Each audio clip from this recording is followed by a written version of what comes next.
সত্য সুন্দরের দিকে ধাবিত করবে।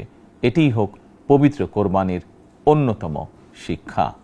ত্যাগের পরাকাষ্ঠা, তাকওয়ার মহিমান্বিত পথ নির্দেশনা এবং আত্মশুদ্ধির অনন্য বার্তা নিয়ে বছর ঘুরে বিশ্ব মুসলিমের দুয়ারে আবারও হাজির পবিত্র ঈদুল আজহা।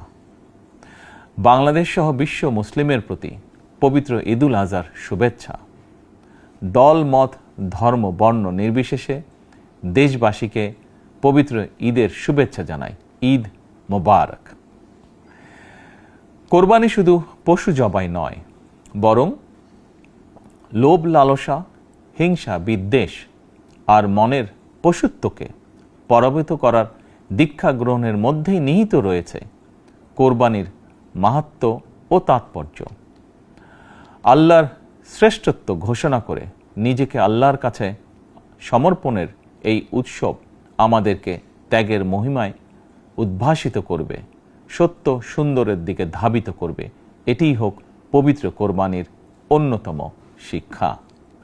প্রিয় দেশবাসী, যাদেরকে আল্লাহ এবছর কোরবানি করার সামর্থ্য দিয়েছেন, তাদের প্রতি আমার বিনীত আবেদন, এবছর যাদের পশু কোরবানি দেওয়ার সামর্থ্য হয়নি, তাদের সঙ্গে কোরবানির পশুর মাংস ভাগাভাগি করে নিন।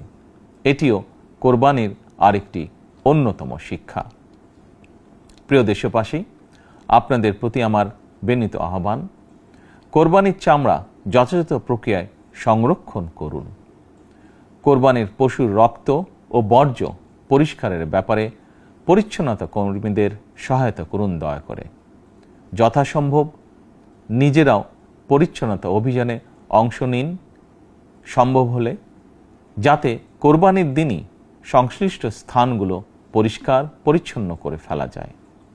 পবিত্র ঈদে কায় মনোবাক্যে আল্লাহর দরবারে প্রার্থনা, তিনি যেন আমাদের মাতৃভূমি সহ সমগ্র মুসলিম বিশ্ব ও মানব জাতির জন্য শান্তি, নিরাপত্তা ও স্থিতিশীলতা দান করেন।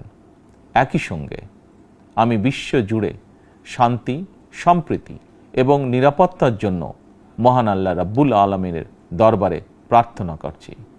প্রিয় দেশবাসী, আবারও আপনাদেরকে ঈদুল আজহার শুভেচ্ছা জানাই। ঈদ মোবারক।